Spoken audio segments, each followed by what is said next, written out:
दुरान काप दावबायनाय हाबाफारिया बेरगाव गोजौ फरायसालिनि गेलेग्रा फोथाराव जानानै थाङो। उदालगुरि जिल्लानि सिङाव थानाय बेरगाव गोजौ फरायसालिनि गेलेग्रा फोथाराव दुरान कापआ एसियानि बयनिख्रुइबो गोजामसिन सोलिबाय थानाय जोलुर बादायलायनाय आरो मुलुगनि बाथि बयनिख्रुइबो गोजामसिन हायुङारि जोलुर बादायलायनायनि दावबायनाय हाबाफारिया बेरगावआव जानानै थाङो। बियो 1988 मायथाइयाव हेनरी मर्टिमर दुरानजों गायसनजादोंमोन आरो बेखौ दुरान फुटबल टुर्नामेन्ट ससाइटि आरो अल इन्डिया फुटबल फेडारेशनआ खुंदोंमोन। दुरान काप दावबायनाय हाबाफारिया बेरगाव गोजौ फरायसालिनि गेलेग्रा फोथाराव 15 बोसोर सिंनि जोलुर गेलेगिरि सानराइज एससी बेरगाव आरो खेलो इन्डिया सेन्टार हरिसिंगा मोननै हानजाया बाहागो लायो। बे हाबाफारियाव बिटिआरनि लेङाइ गाहाय खुंगिरि गबिन्द चन्द्र बसुमतारी, बिटिआरनि गेलेमु बिफाननि मावफुं सोद्रोमा दावबायसा बर', ब्रिगेडियार जी.एस. ग्रेवाल, सर्स चक्र, कमान्डार 21 माउन्टेन आर्टिलारि ब्रिगेड बिथांमोना बाहागो लायो।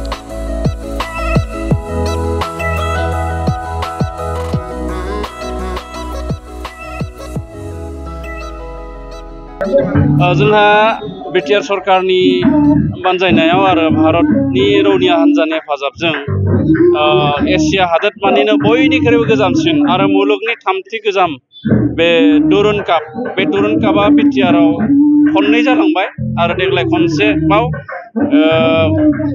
एखेलाथ्रिहै खनथाम जागोन आरो बेनिनो ट्रफि टुरा जोंहा जायो बोसोरफ्रोमबो आरो देग्लायनि 134 दुरुन काप बिनि ट्रफि टुरा दिनैनिफ्राय जागायबाय। फुंबिलि समाव तामुलपुर आरो बेनि उनाव दायो उदालगुरि जिल्लायाव जानो गोनां जि ट्रफि टुर आं बेखौ उदालगुरिनिनो नैबे भेरगावआव लानानै फैदों आरो बे भेरगावआव लाना फैनायनि मोनसे ओंथिया जाहैबाय थांखिया जाबाय जिहेथु आङो बिटिआरनि गेलेमु आरो लाइमोन अनसाय बिफानखौ नायो आरो बे हिसाबै जोंनि दैदेननायावनो बे दुरुन कापआ जाबाय थादों। दा बेखायनो समस्तिनि रायजो राजाफोरा जाहाथे बे दुरुन कापनि सोमोन्दै मोनथियो आरो बिनि ओंथि आरो बिनि गोनांथिखौ जाहाथे बुजियो आरो रायजो राजाफ्रा नायनायनि जाहाथे खाबु मोनो आं बिनि थाखाय बे दुरुन कापनि बे ट्रफि टुरखौ देग्लायनिखौ आं बेहाय लाना फैनाय जादों।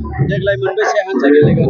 देग्लायथ' जोंनि क'क्राझार इभेन्टआव 6 बेवहाय जोंहा बड'लेण्ड एफसि दङ, Karbi Anglong morning star club, Punjab आरो बेनिफ्राय जोंहा मोनसे आइटिडिपि गासै 6 हानजाया जोंनि क'क्राझारनि जानो गोनां जायगायाव फैबाय थानाय जुलाइ दाननि 27 खालारनिफ्राय गेलेगोन।